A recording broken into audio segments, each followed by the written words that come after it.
The City in the Autumn Stars,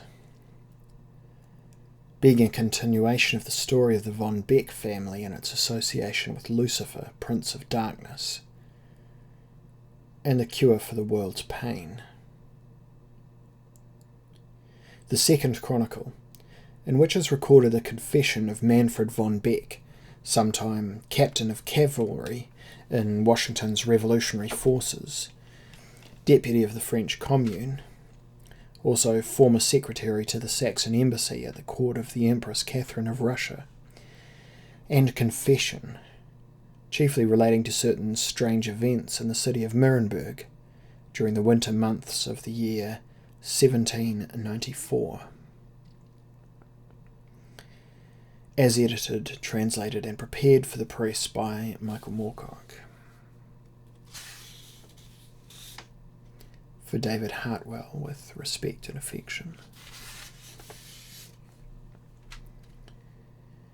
The direction of this new force, liberated by the love, vanity, and inspiration of a sharp little shop assistant, was, through the spirit of the times, to a personal power that both were content to wish as large as possible, without as any limitation or detailed idea. The spirit, since it was the age of reason, was love of mystery. For it cannot be disguised that the prime effect of knowledge of the universe in which we are shipwrecked is a feeling of despair and disgust, often developing into an energetic desire to escape reality altogether. The age of Voltaire is also the age of fairy tales. The vast Cabinet de Fées, some volumes of which Marie Antoinette took into her cell to console her, it is said, stood alongside the encyclopedia. This impression of disgust and this impulse to escape were naturally very strong in the 18th century, which had come to a singularly lucid view of the truth of the laws that govern our existence, the nature of mankind, its passions and instincts, its societies, customs and possibilities, its scope and cosmical setting, and the probable length and breadth of its destinies. This escape, since from truth can only be into illusion, the sublime comfort and refuge of that pragmatic fiction we have already praised. There is the usual human poverty of all its possible varieties. There are all the drugs, from subtle, all-conquering opium to cheating, cozening cocaine. There's religion, of course, and music and gambling. These are the major euphorias. But the queerest and oldest is the side path of magic. At its deepest, this magic is concerned with the creative powers of the will. At lowest, it is but a barbarous rationalism, the first of all our attempts to force the heavens to be reasonable. William Belletho, Cagliostro and Serafina, 12 Against the Gods, 1929.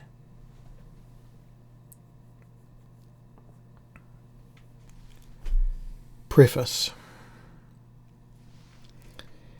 This account, first published in Heidelberg in about 1840, was printed and written anonymously.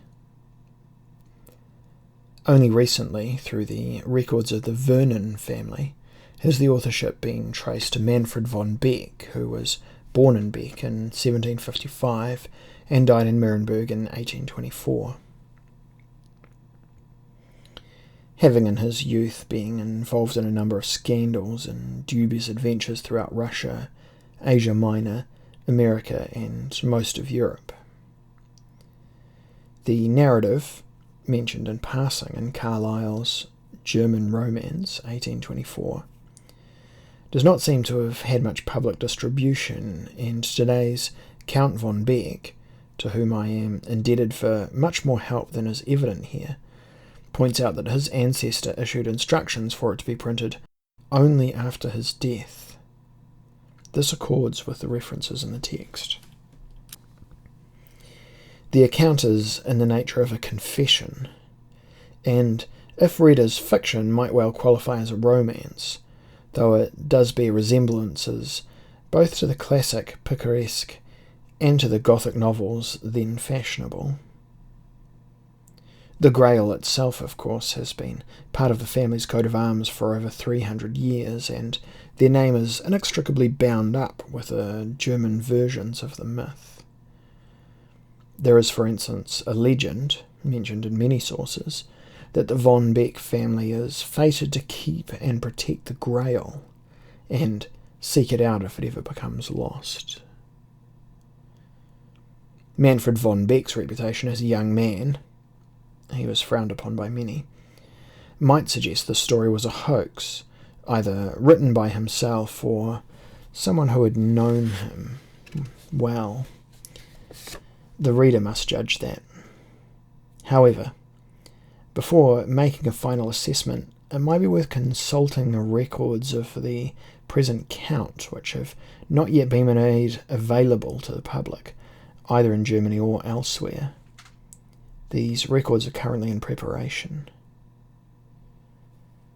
This somewhat modernised version of Manfred von Beck's confession is adapted from an English edition published in London by D. Omer Smith of St. Paul's Churchyard, 1856, revised and expanded by Michael Moorcock, whose acknowledges, as always, his enormous debt to Prince Lobkowitz, and, of course, to the von Beck family itself, which has entrusted him with many documents covering the last 4 centuries of its history.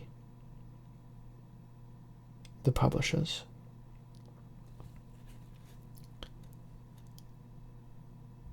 Chapter 1, in which I take my leave of Paris, romance, and the radical cause.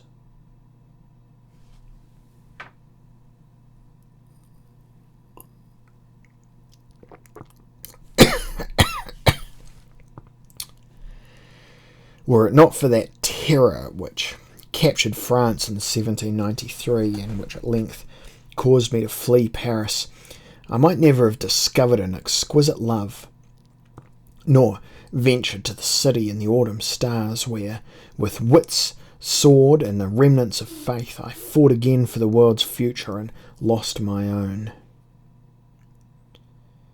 The day Tom Paine was jailed on Robespierre's specific order, I determined at last to put my revolutionary ideals behind me. Even as I pleasured sweet Madame F., whose bad news was incidental to her visit, I planned my impending flight. Tom imprisoned meant I had lost my final ally in the Assembly.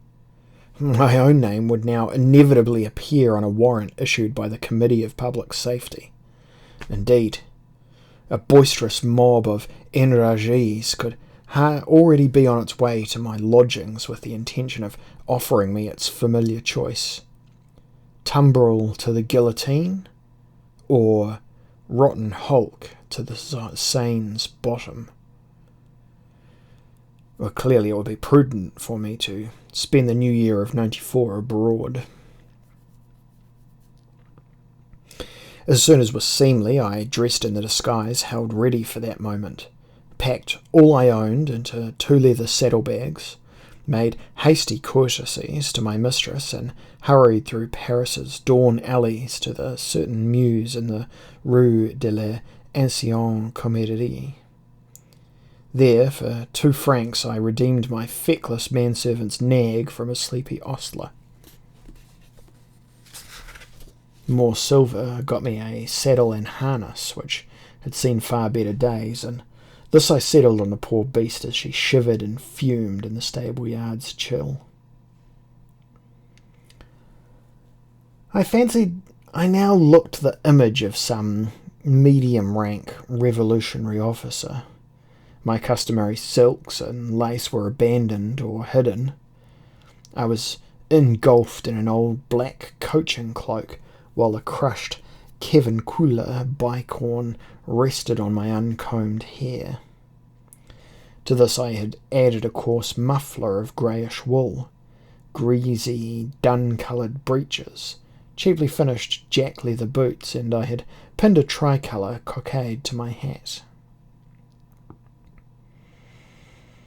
An antique cavalry scabbard sheathed my own good Samarkand sabre, and this was tucked into a blue, white and red sash of doubtful cleanliness. I must surely pass as the typical servant of the committee, and I intended to claim that identity if anyone stopped and questioned me. Should disguise and argument fail to persuade my suspicious zealot, then I would resort to 2 large Georgian flintlocks settled in my greatcoat's gun pockets. I could not help but despair the progress of my career and the collapse of our political dreams. In the previous year, France had executed her king and proclaimed a true republic. But now the mob's passing whim had discovered the only law, as Robespierre himself would soon discover. I felt cruelly betrayed by the revolution, by men I had embraced as brothers, by circumstance, and, as always, by God. Being no admirer of despotism or privilege, I had first celebrated and then served the revolution, becoming at last a deputy in the Parliamentary Assembly. When, however, the bloodletting grew unjust and excessive, I, like Paine, lifted my voice against the nightmare of hypocrisy and falsehood, that degenerate orgy of revenge and animal savagery. But, like Paine, I was a foreigner, and next encountered sudden antagonism from the very comrades whose own rights and liberty I had lately championed. They claimed the mob performed identical crimes as the aristocrats, yet not so prettily disguised. To me this justified nothing. Their argument was in itself illustrative of their impoverished and perverted souls. Such was the substance of my statements to my fellow deputies when my doubts grew to a new kind of certainty after I witnessed their September days. Those days when the beast in all its horrid barbarity stalked our streets, wearing Liberty's cap and wiping his bloody chops on Liberty's flag. The first I saw of it was beneath a brilliant late summer sky when 6 coaches full of captured priests were set upon in the Rue Dauphine. The rabble sliced off hands stretching from windows in search of mercy, then hacked the occupants to pieces. The same day, a Carmelite convent near Rue de Vaugirard was likewise attacked, its inhabitants murdered and thrown into a well. Prisons were invaded and their defenceless charges slaughtered. The murder of innocents continued. Drunken Septembrists dragged young and old, mad and sane, into the jail's courtyards and impaled them on pikes. Were not stabbing prisoners to death in their very cells where they awaited trial, those frightful savages split their victim's head with hatchets. I grew used to seeing heaps of horrid mutilated corpses. Other bodies were displayed in the street for public amusement. Crones dragged to the pavements, the still limp cadavers of young boys, jerking these lifeless partners in a further parody of human illusion, the figures of a hideous erotic dance. At La Petite Force prison, the Princess Le Lambelle was stripped, humiliated before the crowd, then repeatedly raped. Her breasts were cut off, and while she still lived, she was again subjected to indecencies of every description, her tormentors constantly sponging blood from her skin so the mob should note its aristocratic whiteness. When the lady at last expired, her private organs were amputated, impaled on a spike by the same gallant who ripped out her heart, roasted it on the stove of a nearby wine shop, and ate it. Everywhere in Paris similar barbarities were practiced, distracting me almost to madness. My wretched brain could not encompass all that horror, the cruel destruction of my idealism. That month alone, 1,500 persons were tortured and killed by wine-swilling rogues and harlots who in coming weeks proudly exhibited swords, spears and axes crusted with innocent blood. Even that perhaps I might have ignored had the tribunal voiced its outrage. Instead, the mob was praised. Marat and Billot Varennes encouraged it. Oh, it performed a public duty in slaying the nation's enemies. By force of will, I yet remained in the assembly, passionately arguing a return to our cause's original virtues. But even born Frenchmen were howled down if they offered such pleading.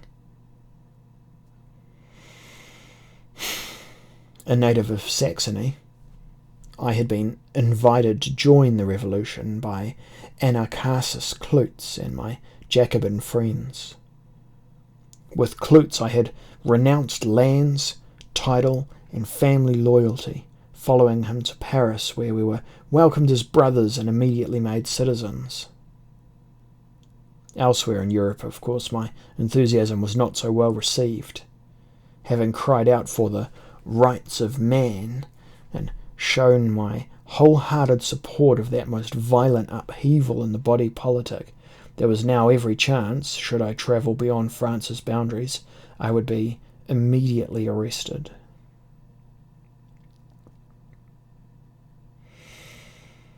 I had so thoroughly committed myself to the revolution that even when I came to understand the evil we had created with our miserably naive philosophies, I continued to deceive myself of Robespierre's humanistic claims. I appealed for the abolition of the death penalty. Let it not punish either the weakest peasant or Marie Antoinette's Capet, the Queen. Those who had never before known power, I reasoned, were the first to fear the loss of it, and suspect all of trying to steal it. Given the moral superiority of our cause, we should not descend to the methods of our predecessors, but must show the world we return to our stated moral purpose. This plea was resisted by the self-same gentlemen who very soon would impose fresh tyrannies upon the people in the name of the corrupt directorate. Thus my departure was no hasty dash from danger. I saw no joy in martyrdom, nor satisfaction in last speeches from the scaffold. My plan for escape had been exactly drawn.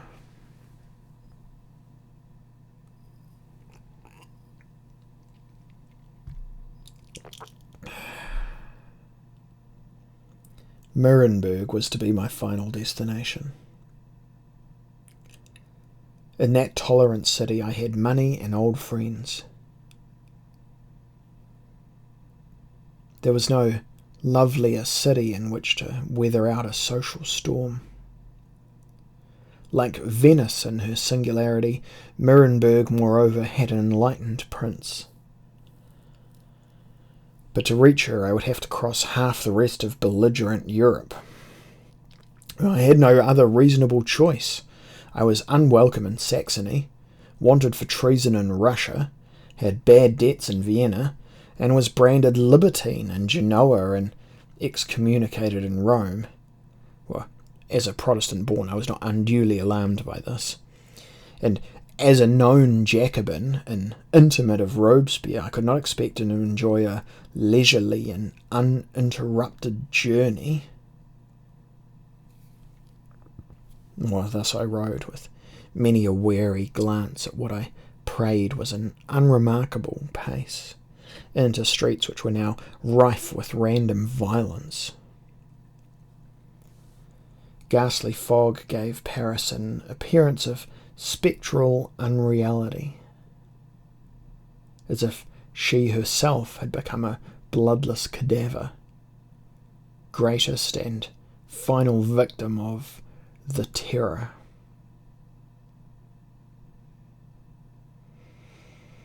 In time, cold morning sunshine dispersed the fog and sharpened the texture of the stones, revealing the filth and verminous rubble which Égalité had left untreated and which Fraternité ignored.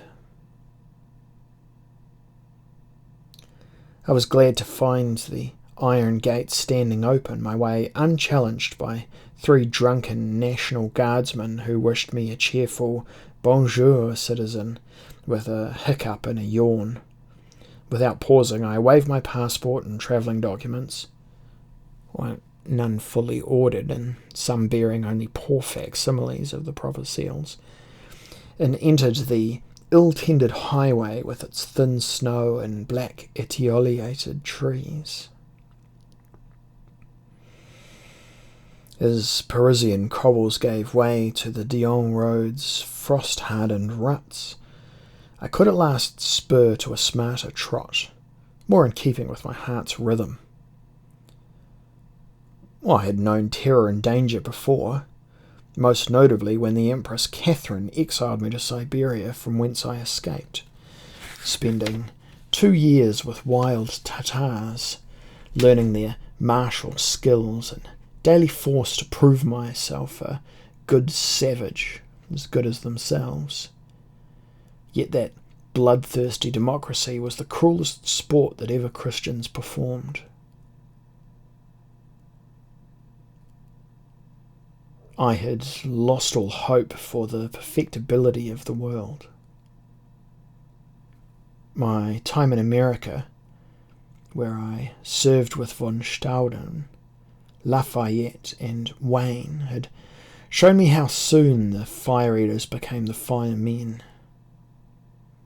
As quick to dampen the spirit of liberty when it threatened their interests as they were to ignite it when it served them best. Since my departure, events in that first great modern republic had proven more melancholy still, with half the leading spirits dead in jail or exiled. I heard they planned to choose a monarch, and General Washington was proposed. Were they bent merely upon replacing one King George with another? Well, if so, the tyranny of autocracy would at least be given an honest name. My horse, an old country hunter, sniffed at the air and grew almost lively as we left the city's stink, but I enjoyed only the mildest sense of release. Louis himself had reached the Belgian border before being caught and brought back.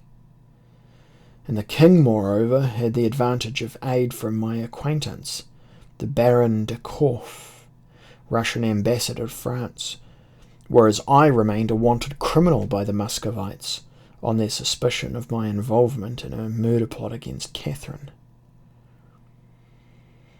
With every friend in France either dead, emigrated, imprisoned, or too prudent to associate with a suspected royalist. I had begged with pain and a few others that the Queen be exiled rather than beheaded. I had only my own poor wits for an ally. The Parisian fashion for wholesale slaughter had spread by now to the provinces, so I could not count myself safe from democracy until I had at least a country or two at my back. I had begun to regret my earlier decision to wear beneath homespun and tarred leather my fine shirt, silk breeches, and, within my boots, elegant shoes. Born into an age which regarded it as no minor heresy to go about improperly adorned, I was deuced uncomfortable. I had dressed well and presented a good figure throughout the turmoil, and shared this quality, if no other, with Robespierre, whose coat was always impeccably cut, even as he lifted a lace wrist to urge on his tide of barefoot arsonists and whores turned into harpies. Paris faded into the mist. My few fragments of illusion faded with her. Rousseau, Voltaire, Descartes, even Paine himself, by now seemed little more than foolish, over-hopeful prattlers, whose notions bore no relation to the world as she really was. All I retained of Rousseau was his warning that blind following of his theories must inevitably lead to the substitution of the tyranny of dictators for a tyranny of kings. While Louis had ruled merely by the will of God, Robespierre chose to believe he ruled by the will of the people. This moral conviction allowed him to condone, participate in, and initiate deeds for which no biblical justification existed. Like a good many fierce revolutionaries who failed to influence reality as thoroughly as they had dreamed, he had a knack for calling old pots by new names and proclaiming the result a triumph of the Enlightenment. To abolish God, I thought, was one thing, but to replace him with oneself was quite another. I could only guess at the heresies, blasphemies, and distortions of nature yet to come. No longer did I see the decline of the Romans merely as a result of ancient ignorance. That decline now seemed proof of the lasting desire for slavery.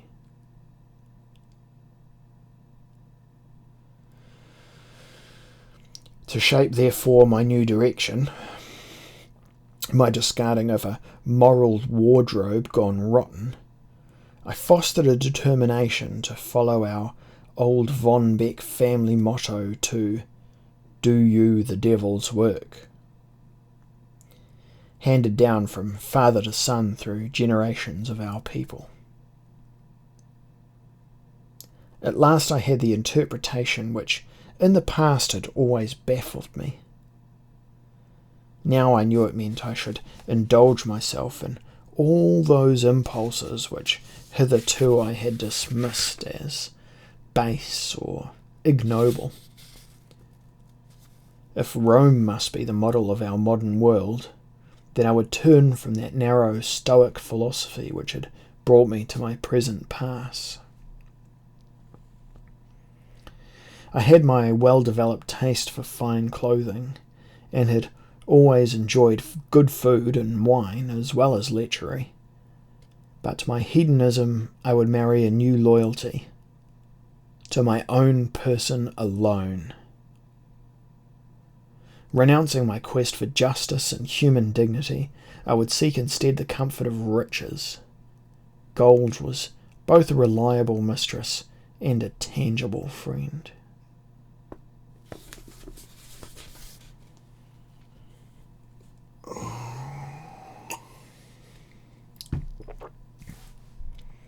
Well, a few years in Nuremberg, I reasoned, enjoying her various delights while Increasing my fortune by fair means or foul, I would return to my own Saxon estates, purchase my respectability, and retrieve from my father my birthright.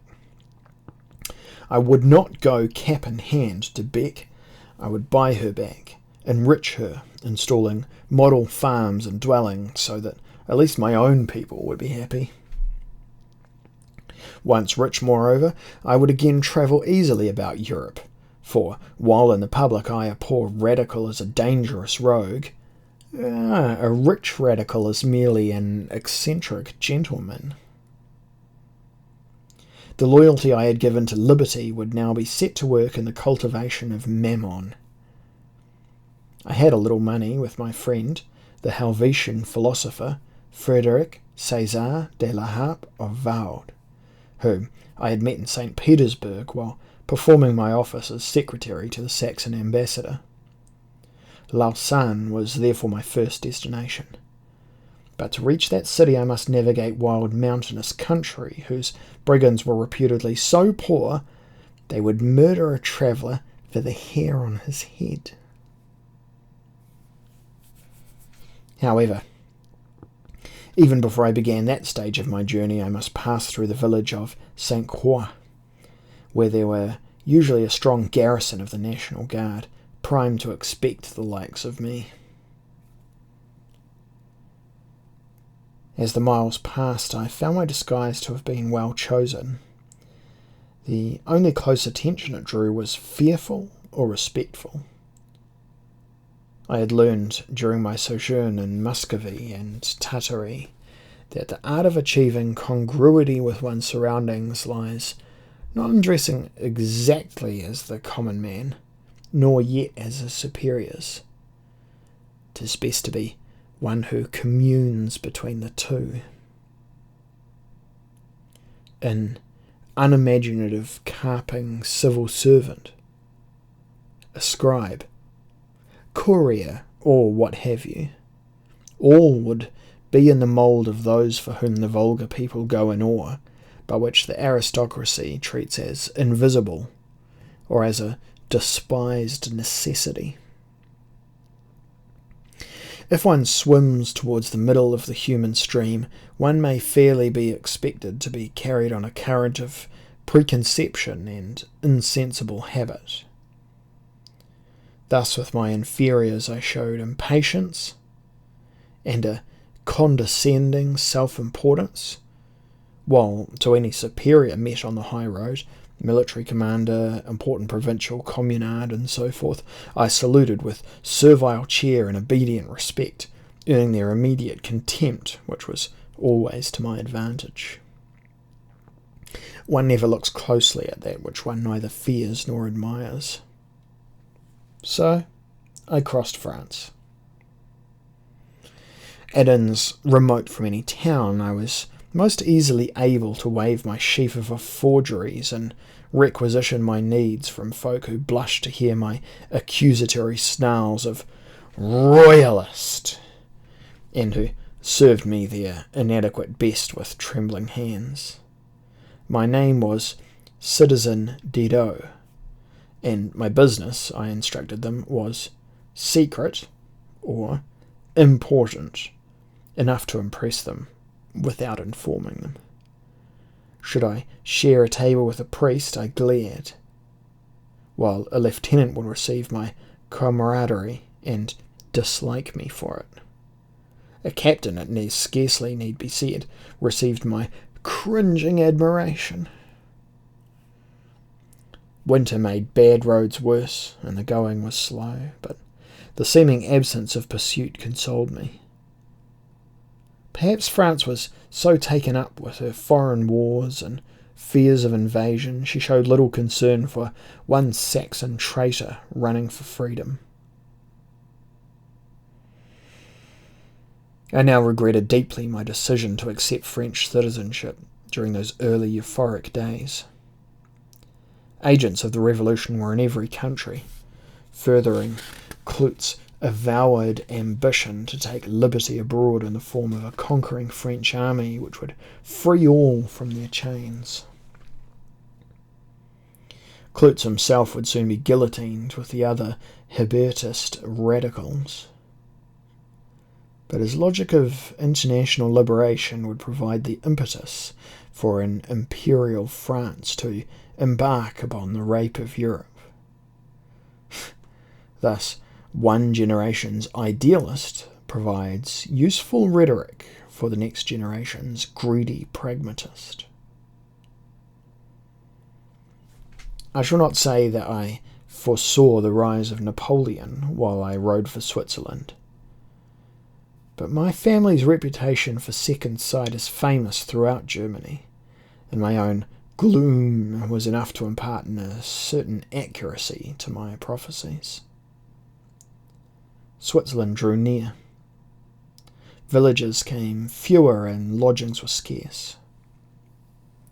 Close to Sainte-Croix, I found shelter at last in a noxious farming house turned hostelry on a truckle bed, set over boards through which I observed and heard the constant movement of noisy outpourings of 3 thin cows, my own horse, 2 dray mares, and a pig, as well as a stable lad with a woman of uncertain age who set upon him halfway through the night and enjoyed him while he groaned and she grunted.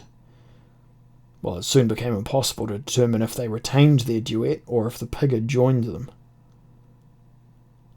The mingled stench of all these beasts became so overwhelming, I believe it was this which at last set me off to sleep. Next morning was blowing cold rain. My innkeeper, picking lice from beneath his belt, guessed the nearby river must surely flood by noon. He suggested I go by another road than that which led directly through Sainte-Croix. I, however, grew steadily troubled at the prospect of another day in France, and did not wish to risk suspicion by avoiding the garrison. I told him I would take my chances with the ford. He shrugged. There was heavy ice in it, he said, and if the current ran hard, I stood a fair chance of being knocked from my horse. Ignoring him, I signed a paper in the name of the committee, assured him the state would settle as soon as he presented himself with the paper in Paris, and set off. Head down, with the stinging wind which, carrying frozen rain, threatened to lacerate both nag and self. The wind increased. The branches of bare elms waved like the limbs of drowning starvelings. I searched the sky in hope of an interlude, but the grey clouds raced on to be replaced by others. I shivered in my greatcoat and tried to spur the reluctant beast to greater speed.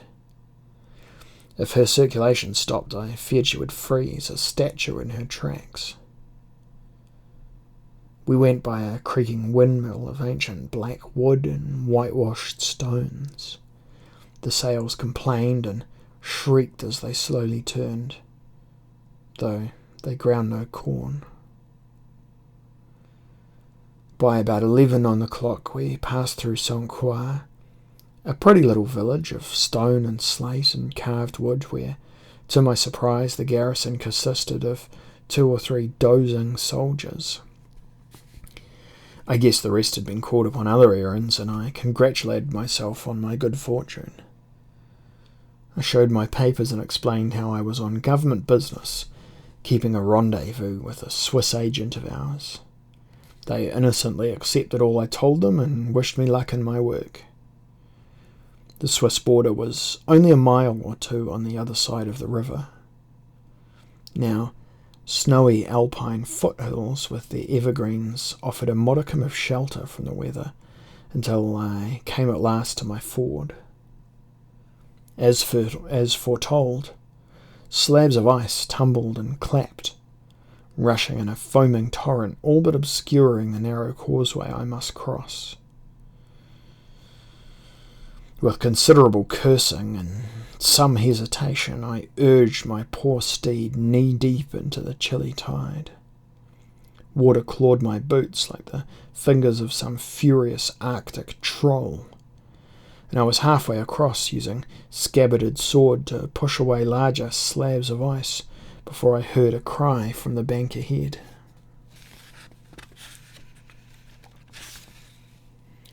Peering through spray, rain and mist, I made out a group of mounted men amongst the pines. My attention was distracted long enough for a block of glowing ice to rake against my horse's chest, causing her to whinny and skitter in the water and almost lose her footing on the causeway. "Well, hold, gentlemen, I pray you," cried I across the wailing rain. I feared they would begin to cross before I had reached their side and thus risk all their lives. "I shall soon have reached your bank, and then you can ford. But if you start on my horse or your own, likely none of us will get to our destination." Well, either they heard me and fell silent, or they had no more to communicate. They did, however, seem content to wait for me.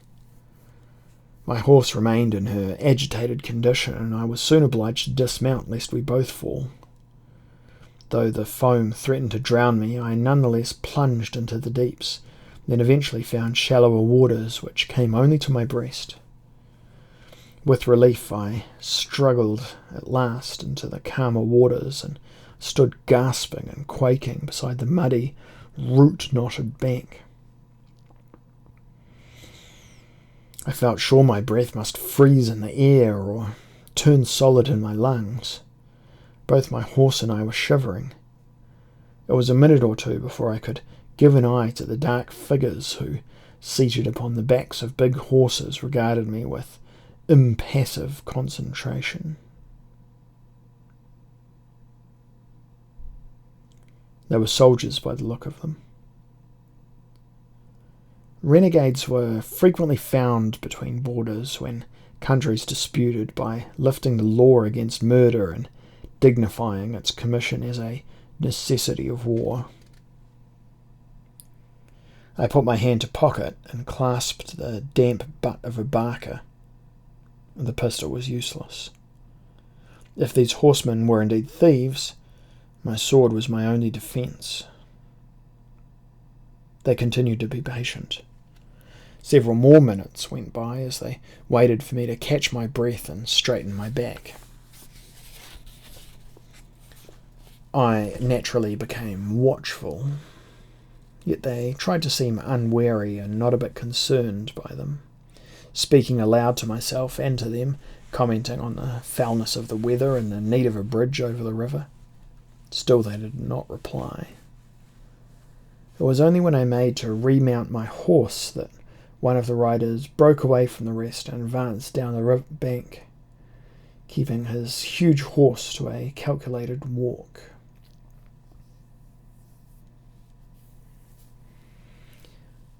This man had handsome, aquiline features, pale under a broad forehead and thick black brows.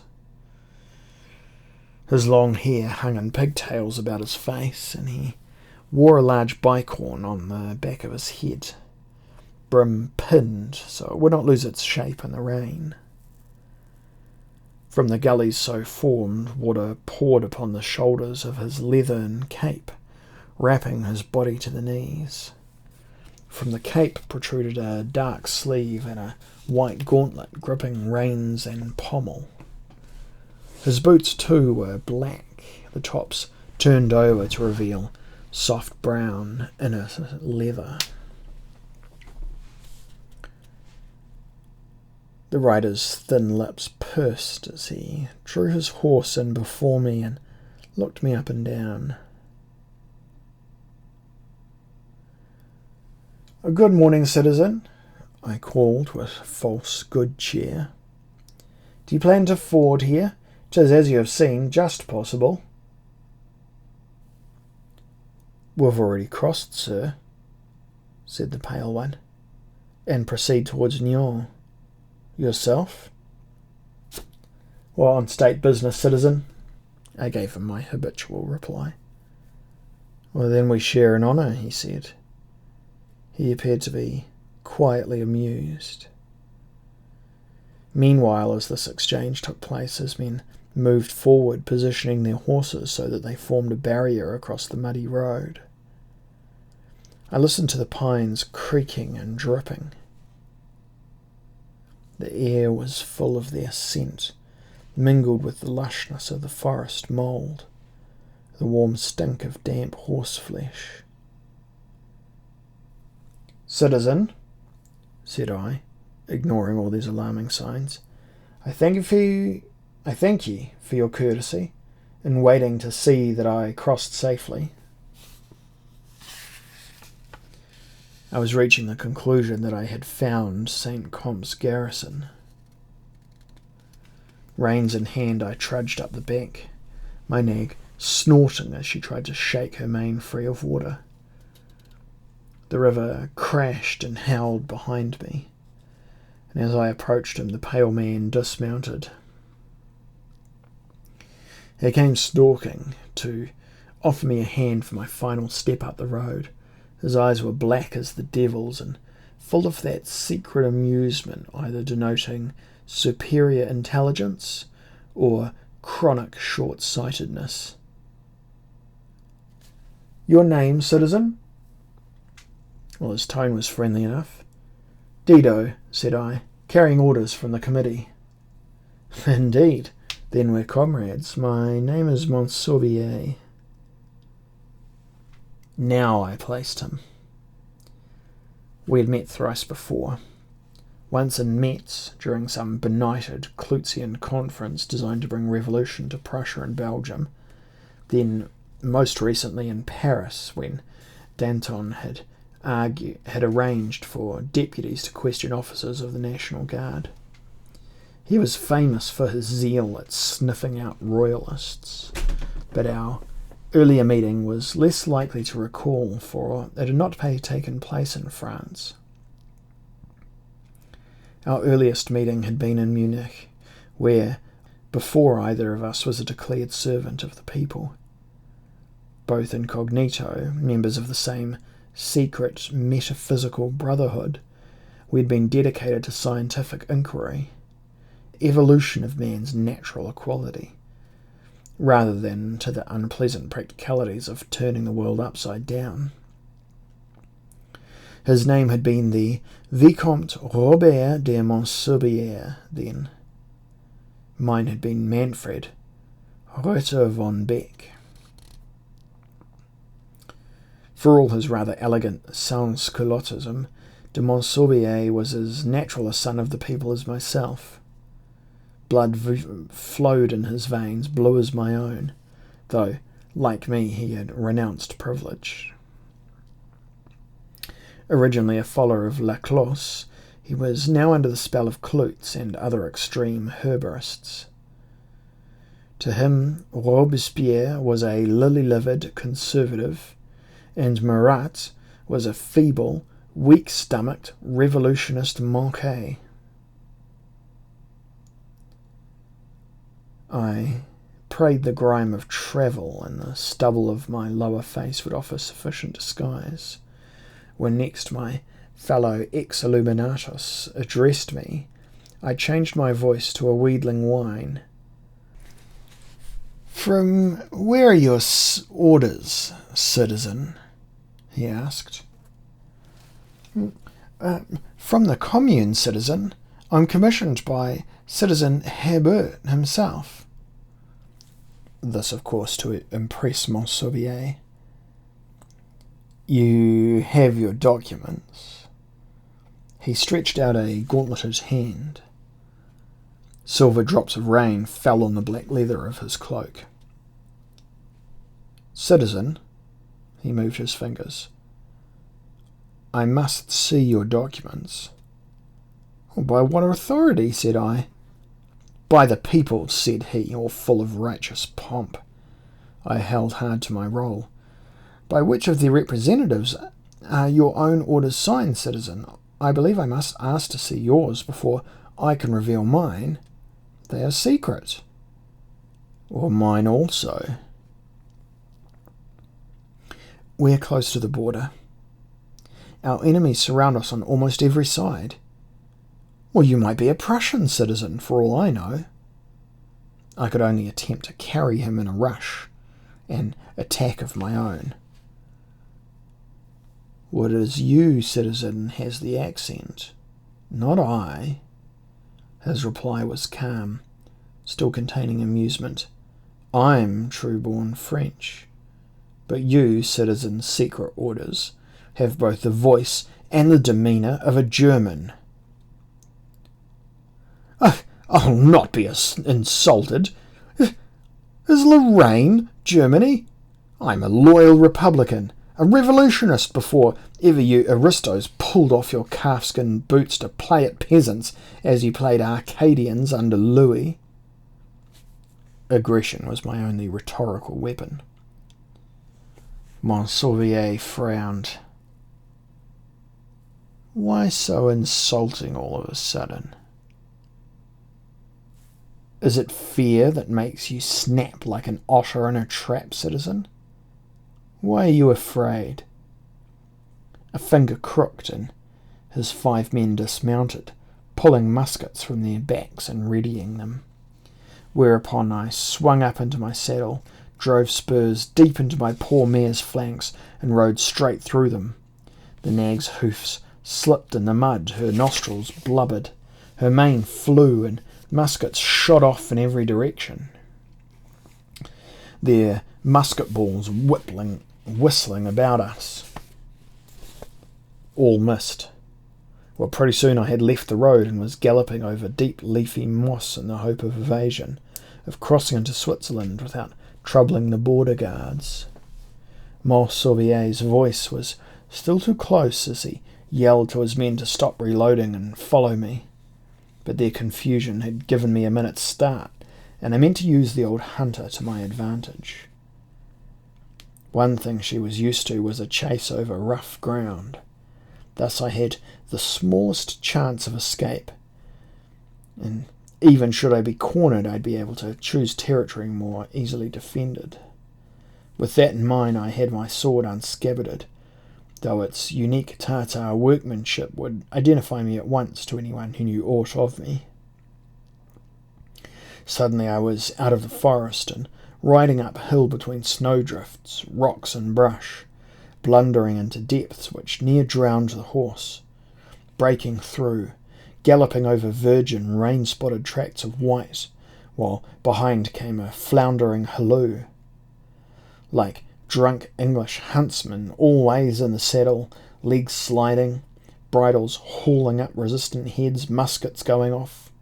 Only Monsorbier himself rode at full gallop after me, his face against his horse's neck, his hair flying and tangling with the stallion's mane, his hat askew, a great pistol in his left hand, the harness in his right, a true rider with a horse to match his skill.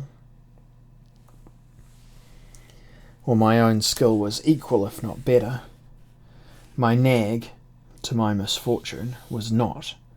A pistol sounded in the frozen air, and I heard the ball hiss, saw snow start up and flint shiver immediately ahead. I felt relief that, with his pistol discharged, Monsorbier and I came closer to parity. If he drew far enough ahead of his own men, it would be worth fighting him in the hope of gaining a better horse as my prize. I heard him shout, "Von Beck, I know you!" This from a yard or two away. I wondered how far it was to the border. "Stop, traitor, you damned royalist! You'll be tried fair!" He was near to pleading with me, even offering me terms. He knew as well as I, however, that death was the only consequence of arrest in those days. So on I chased, risking all, driving my poor nag far too quick, hoping for some sign we were on Helvetian soil, where Monsorbier would follow only so far.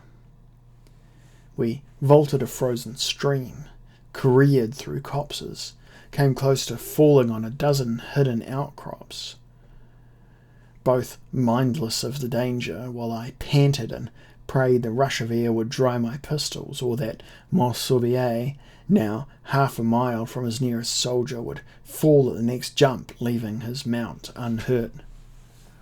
"Von Beck, you need not die," shouted my thin-lipped hounder of dukes, and off went his second barker with a bang loud enough to stop my heart.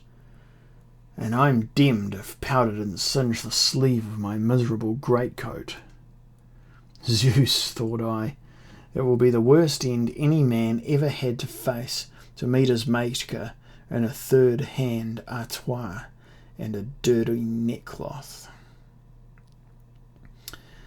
Well, this consideration alone was enough to power the heels which rammed the rowels into my poor beast's bleeding flanks, and she was over a hedge so neatly trimmed I would swear it belonged to some Swiss Landsdorf, though the rest of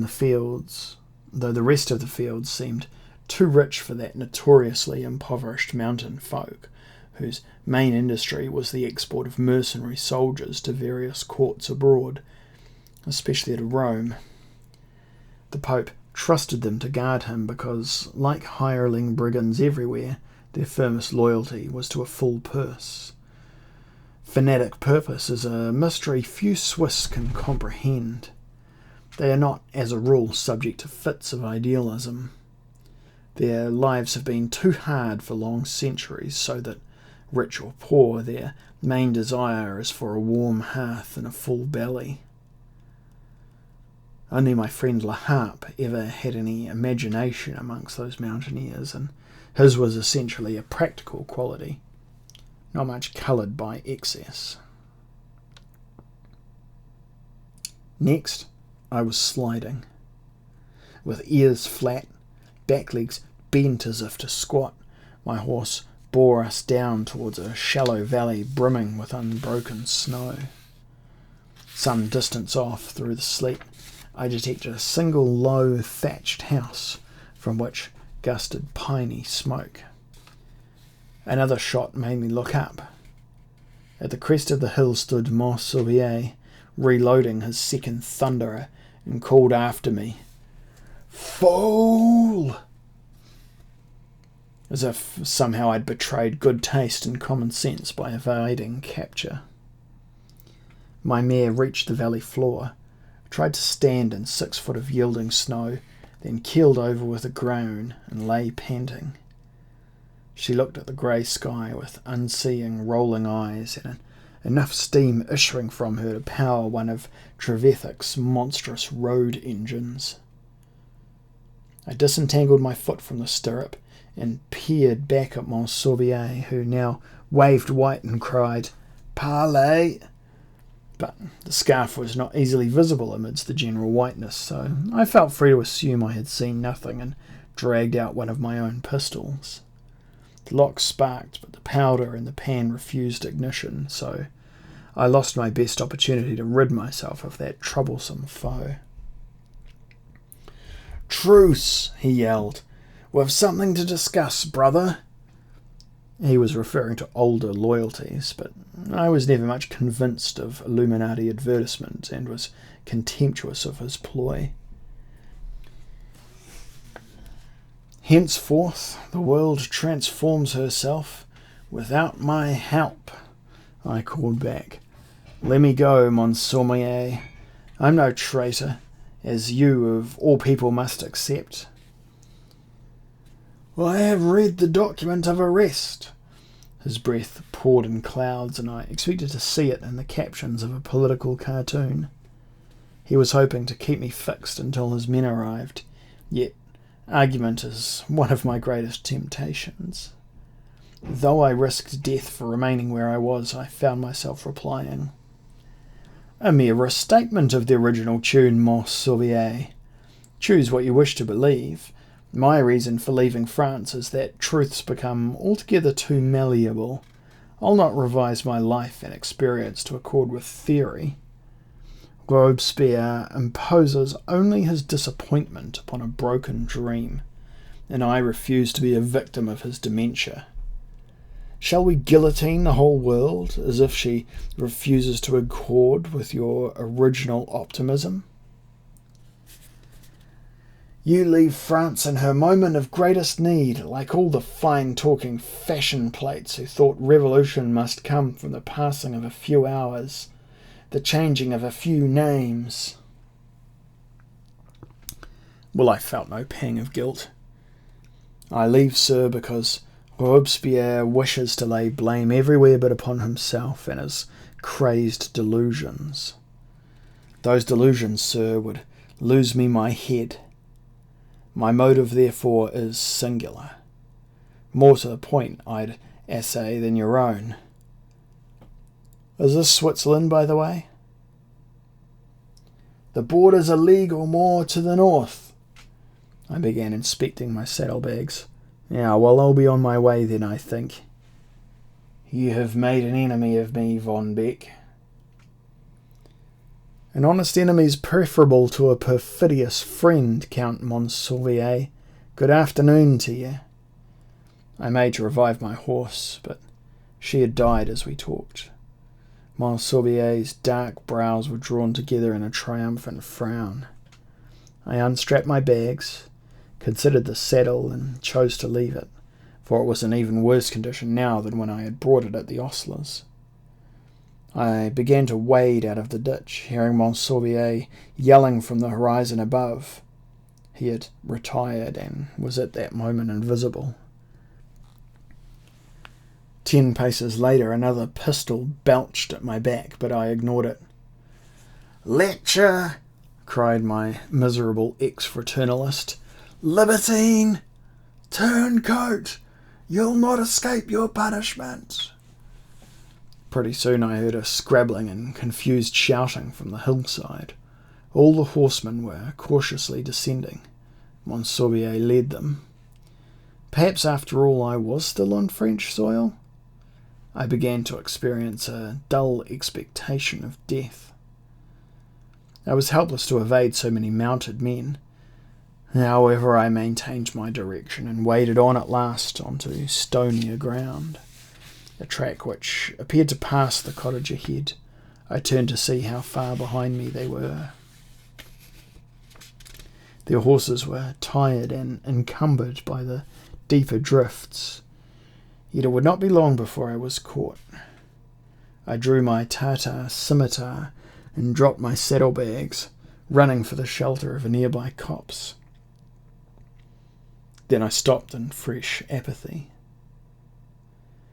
Along the road before me came another detachment of some half a dozen well-equipped horsemen. All had muskets on their shoulders, giving them the appearance of regular soldiery. Well, it was plain then that Monsalvier had driven me into a trap.